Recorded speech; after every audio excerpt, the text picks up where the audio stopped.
Je m'appelle François Bernigaud, je suis vice-président en charge de l'eau et l'assainissement à la communauté de communes du Grésivaudan. Et les élus des intercos sont des élus de deuxième niveau. Donc au niveau municipal, je suis élu à Saint-Martin-du-Riage. J'en suis à mon 5e mandat d'élu local. Et précédemment, j'étais en charge de la politique sociale. Professionnellement, je suis retraité. J'étais précédemment consultant sur des sujets de système d'information dans le monde des transports.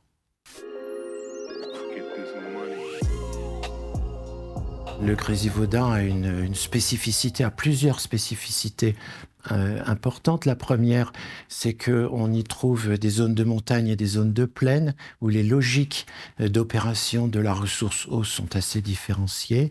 Et puis, vous le savez tous, nous hébergeons 2 très grands industriels de la microélectronique qui consomment énormément d'eau en part relative, ce qui fait que lorsqu'on compare d'un territoire à l'autre, comment est répartie la ressource entre les usages, on trouve des très grandes différences. Et dans le Grésivaudan, la part qui est orientée vers les industriels, grosso modo, représente à peu près la moitié de l'eau qui est distribuée. Et donc, ça génère assez naturellement des réflexions et des interrogations sur le fait de savoir si cette allocation de ressources ne vient pas se faire au détriment des autres usages, que sont d'abord et avant tout le service à l'usager domestique, avec l'eau potable du robinet, qui est la fourniture absolument indispensable pour les besoins élémentaires des populations. Ensuite, les agriculteurs, les gens du tourisme et du pastoralisme, et enfin le milieu naturel lui-même, qui a ses propres besoins.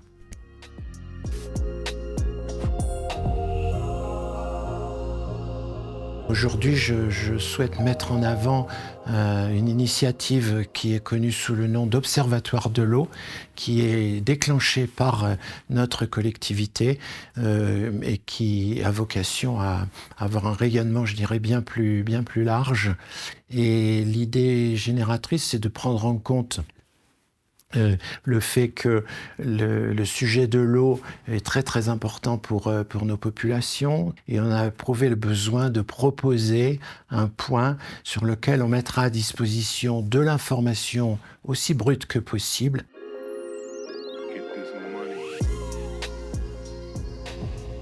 Nos populations sont extrêmement attachées à la problématique de l'eau.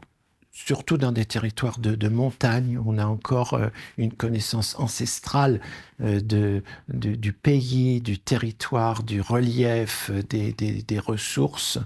Et tout ça est une connaissance qui a beaucoup de valeur, mais qu'aujourd'hui, dans le monde moderne, on doit mettre à côté et augmenter et ajouter avec tout ce qui tourne autour de la data.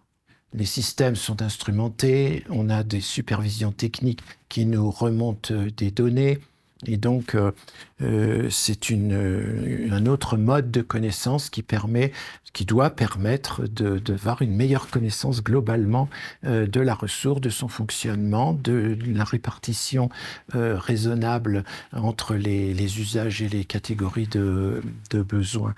Et donc l'Observatoire va consacrer une large part à cette thématique de la data, pour mettre à disposition les données. Aujourd'hui, il y a déjà un très grand nombre de banques de données qui sont faites, notamment pour des raisons réglementaires, du côté de l'ARS, du côté des agences de l'eau, du côté de l'ADREAL. Il y a beaucoup de banques de données. Et donc, l'Observatoire va les recueillir et les faire voir à la population dans une forme qui devra être travaillée pour les rendre plus facilement accessibles. L'axe de la vulgarisation est quelque chose de très important, puisqu'on est dans un monde complexe qui demande des compétences pour bien traiter les données. C'est pas quelque chose d'immédiat, donc il y aura un volet pédagogique très important, et tout ça dans l'objectif de la fabrication du consensus, c'est-à-dire comment une collectivité peut avoir un regard sur une réalité, eh bien, on lui propose de la construire à partir de données qui sont objectivées, qui sont aussi standardisées que possible et qui sont le point commun à partir duquel les différents groupes, les différents acteurs peuvent élaborer des opinions, des études, des analyses.